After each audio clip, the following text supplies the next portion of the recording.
opportunity to be able to show with these other incredibly talented and colorful artists. I love this show, actually. I think it's pretty perfect for July in Maine. And I love the buzz in the room tonight. There's a lot of really good energy, and I've seen a lot of hugging and laughing and smiling, and I think it's super cool. And actually, I'm struck because I think probably all of us, most of us, if not all of us, are currently also carrying around with us angst and stress and worries and confusion or whatever we're experiencing in our world right now, which is a bit wobbly. And I just love the spark here tonight that shows me that we are all of these things at once.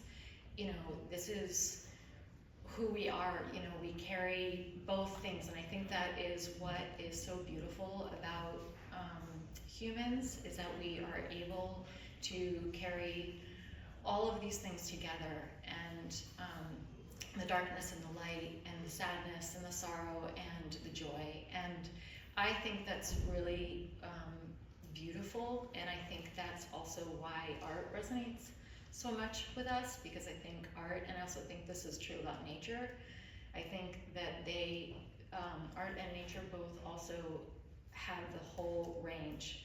You know, it's not only pretty.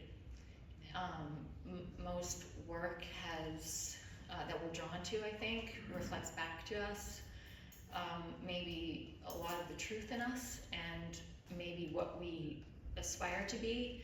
But I think that there's usually a depth in paintings that we feel drawn to, and I just think it's really cool. And I think it's, I think we're dynamic. I think art is dynamic. And anyway, it's just been really fun to see everybody here kind of lit up and kind of knowing what we all know also. And I think that's a great thing. My work, for me, what I'm interested in the most is the paint itself and the materials.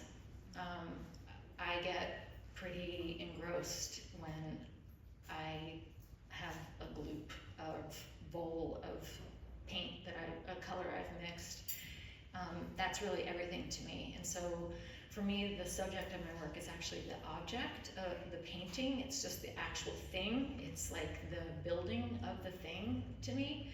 The colors, the materials, all of the, you know, the layers, the textures, everything that goes into it.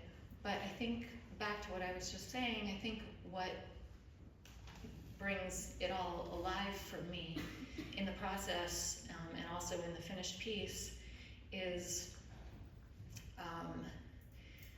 those contrasts, those differences, you know, putting colors together that are harmonious and then also disruptive, or shapes and forms that are different from the others, or drips or mistakes with very clean lines also, and maybe quieting chaos. So that's usually what I'm playing with when I'm working. And here in the gallery, I think there are a couple of pieces in the gallery, maybe not both on the wall, but that, you know, for instance, I use some French, antique French textiles to paint on, and just like having like the modern clean shape on an old textile that's been around for 150 years, who knows where, in whose hands, is kind of magical to me. I just kind of love the contrast. So yeah, feel free to ask me questions if you're curious about talking about the work anymore. And I had a quote that kind of struck me that I read. This is attributed to Albert Einstein. I looked it up. It seems like it's true, but he apparently said, "Make it as simple as possible, but not simpler." And I kind of love that. So anyway, thank you.